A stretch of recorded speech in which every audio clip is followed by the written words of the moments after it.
আচ্ছা, আজকে যেটা আমরা দেখছি যে এটা অস্বাভাবিক একটা ঘটনা, এটা কেউই আমরা চিন্তা করিনি যে ক্যানিং নদীর মাঝখানে আমরা দাঁড়িয়ে এইভাবে আমরা একটা ভিডিও শ্যুট করতে পারবো। আমরা শুরু করছি মিঠুন দাকে দিয়ে। মিঠুন দা, হ্যাঁ, হঠাৎ করে এরকম একটা এক্সপিরিয়েন্স কেমন লাগলো? দুর্দান্ত লাগলো। আমরা তো আমাদের পুরো গ্রুপটাই সবসময় অ্যাডভেঞ্চার প্রিয়, নতুন নতুন চ্যালেঞ্জ ফেস করি, এইটা কোনোদিন করিনি, তো this is new feather to our cap. Good. যেমন কি দেখতে পাচ্ছি একদম নদীর মাঝখানে আমরা দাঁড়িয়ে আছি। এবার এক এক করে বাকিদেরও আমরা নেবো, হাঁটতে হাঁটতেই কথা বলবো। বাসু, বলো কেমন লাগলো? অস্বাভাবিক, রোমাঞ্চকর অভিজ্ঞতা। দারুণ। তবে একটা জায়গায় ভয়ও লাগছিল, স্লিপটা পড়ে গেলে হয়ে গেছিল। কত সেই এক্সপিরিয়েন্স? অদ্ভুত একটা জিনিস।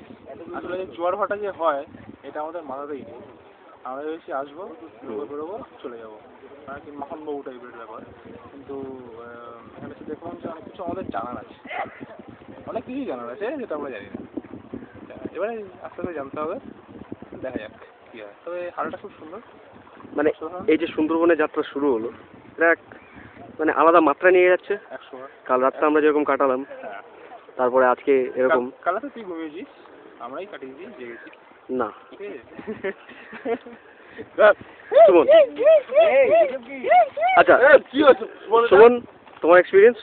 শোন, পাগলা হয়ে গেছে। নষ্ট করে দিয়েছি জুতো। আমি দেড় দোলার জুতো নষ্ট করে দিয়েছি। এই নে দেড় দোলা, তো নষ্ট হওয়া জুতো। খুশি করবে কেন?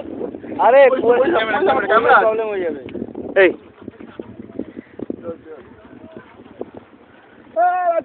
দেবদোলা কেমন লাগছে বলো? হ্যাঁ, এক্সপিরিয়েন্স শেয়ার করো। ফ্রাস্ট্রেটেড লাগছে পুরো। ফ্রাস্ট্রেটেড। রিয়েল এক্সপিরিয়েন্স বেরিয়ে এলো, যাকে কোনো ব্যাপার না, আমরা এগুলোকে ঢেকে দেবো, আমরা এডিট করে দেবো।